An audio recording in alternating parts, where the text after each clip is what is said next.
Think about the best leader you've ever had. Chances are it wasn't their intelligence or technical skill that stood out. It was how they made you feel. They listened, they understood, and they inspired. That's emotional intelligence in action. Hi, I'm Joseph, and welcome back to the channel. Today we're diving into emotional intelligence 101 because in today's workspace, EQ actually matters more than IQ. And as we've seen on the screen today, IQ is what gets you into the room, emotional intelligence is what keeps you there. So, what's EQ? In layman's terms, EQ is the ability to recognize, understand, manage, and influence emotions, both your own and others. Now, there are a few key traits we'll look at together: self awareness, knowing what you feel and why, self regulation, being able to manage those emotions instead of letting them control you. Motivation, staying driven by purpose, not just external rewards. Empathy, understanding and sharing the feelings of others. And of course, social skills, building trust, communicating effectively, and resolving conflicts. So, think of EQ as your people and self GPS. If you have no direction, you have no influence. Because emotional intelligence requires you to first and foremost know what you feel, be able to regulate and manage your emotions properly so that you control them, being able to motivate your own self, be driven by purpose and not just your environmental factors, have empathy, understanding and sharing the feelings of others. And the final one, the most important social skills any leader can have, being able to build trust, communicate effectively, and resolve conflicts. Now, each of these traits has their space in your workspace, has their niche, and definitely would have their own individual growth scale.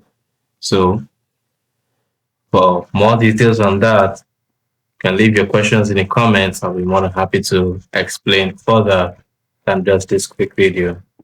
So let's move on to the next one. Why young leaders need EQ in 2025? Now, according to a Harvard study, 85% of leadership success depends on EQ.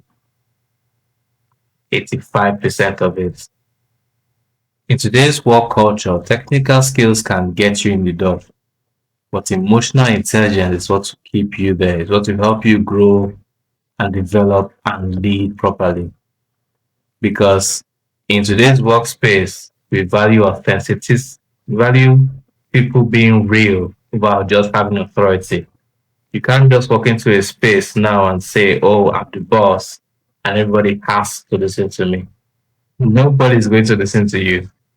They need to know first and foremost, do you have the ability to relate? Can you network? Can you lead? Can you handle conflict? Are you somebody who is available to have, empathetic discussions with? Or are you just somebody who just relies on their title alone? Because unfortunately, title doesn't give you any amount of leadership authority over people. People will follow somebody who cares about them before they follow somebody who just has a fancy title. Now, the reality of the situation is this: teams value connection. A leader who understands people gets better collaboration and loyalty, and workplaces are diverse. So, once again, your EQ helps you navigate cultural differences and respect varying communication styles.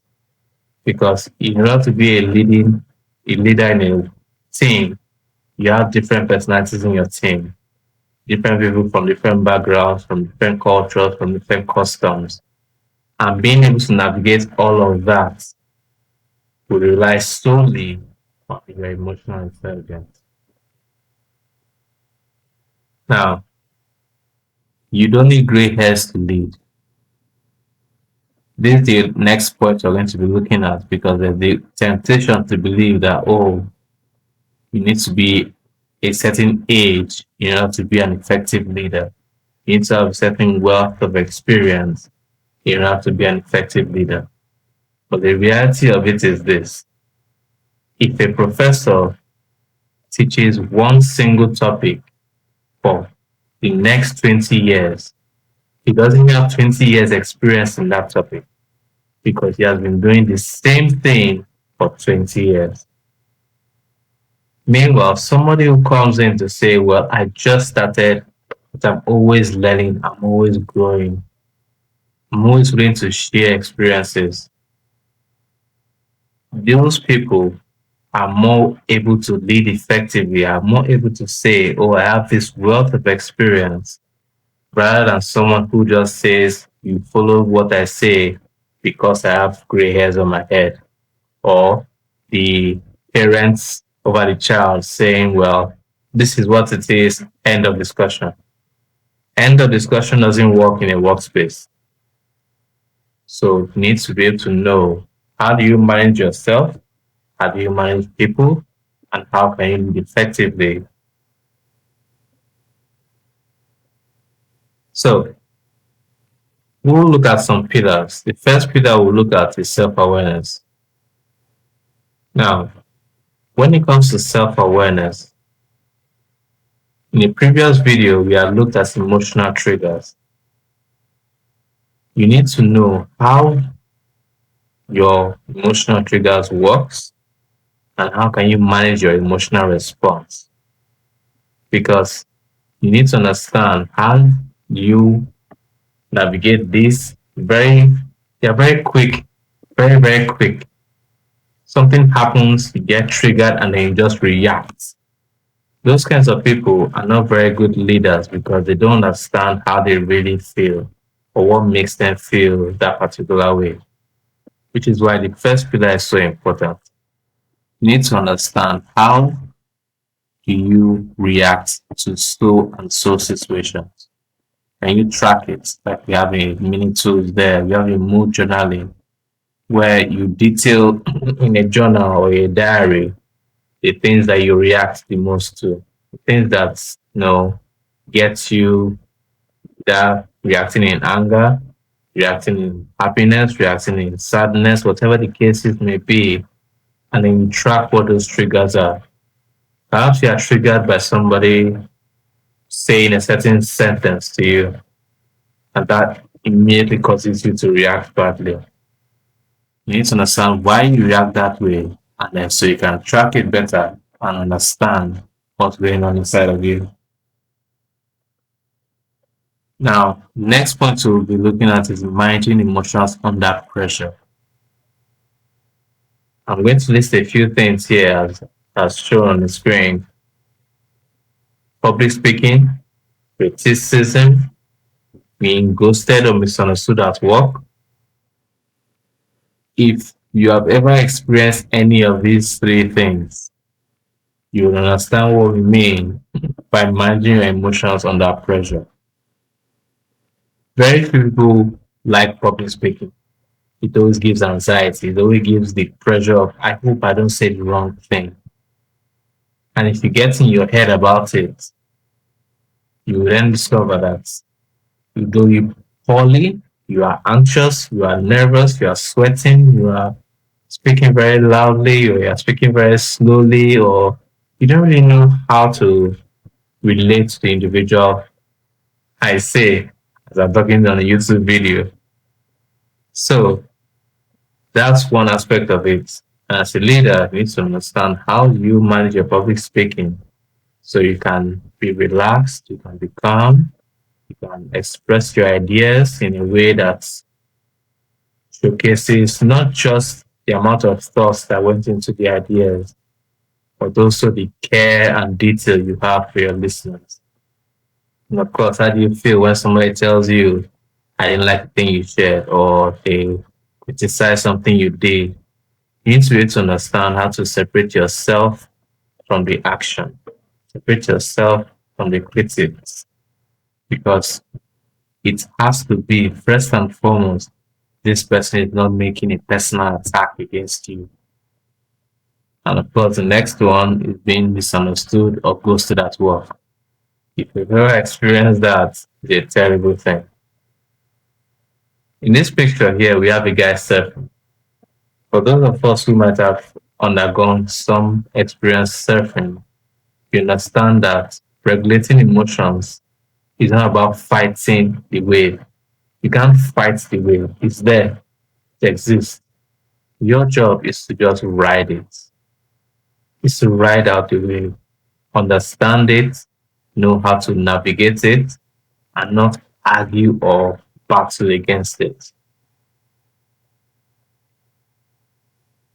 Now, in this case study, I want you to let me know in the comments below if while you lead, you find yourself being burnt out, or if while you lead, you find out that nobody is really paying attention to you. One of the beautiful things about having superpowers is that, oh, we all feel people adore people who are superheroes. They are very loving, they are very trustworthy, they give security, they give safety. But it's also about being able to manage not just yourself, but also other people. The two tools here that are listed is active listening and asking, how can I support you?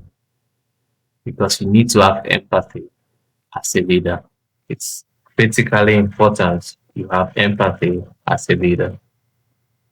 You need to understand the fact that not just you regulating your own burnout, but also monitoring the people around you to see, is this particular person dragging their feet? Are they okay emotionally? Do they need support in any sphere? Is there anything I can do to help build this person up? Because leaders have to be builders. You are engaged in building people around you. You can't be an effective leader if everything is always on you. If you find yourself in a situation where, as I said earlier, you are a leader and you are feeling burnt out, then it's a clear sign that you're not leading effectively. And this might be one of the ways you can learn how to do that better by having empathy and being interested in building other people. Now, let's build your EQ in 3 simple habits. 1. Reflect weekly. 2. Ask for feedback without ego. And 3. Watch body language. It is very important to note that EQ is not something that happens, it's not a personality type. It doesn't just happen out of the blue. It's like a muscle, and any other muscle, you need to work at it, you need to build it, you need to sharpen it. So, here are questions I would like you to let me know in the comments below. Which part of EQ is hardest for you? Managing your emotions, reading others, receiving feedback, or being assertive? I would love to know in the comments below which one is hardest for you. So, emotional intelligence is not about being perfect, it's about being present. Now, I would love to know your biggest takeaway from this video. And please subscribe for more leadership tips. Share this with a fellow young leader. And I'll see you in the next video.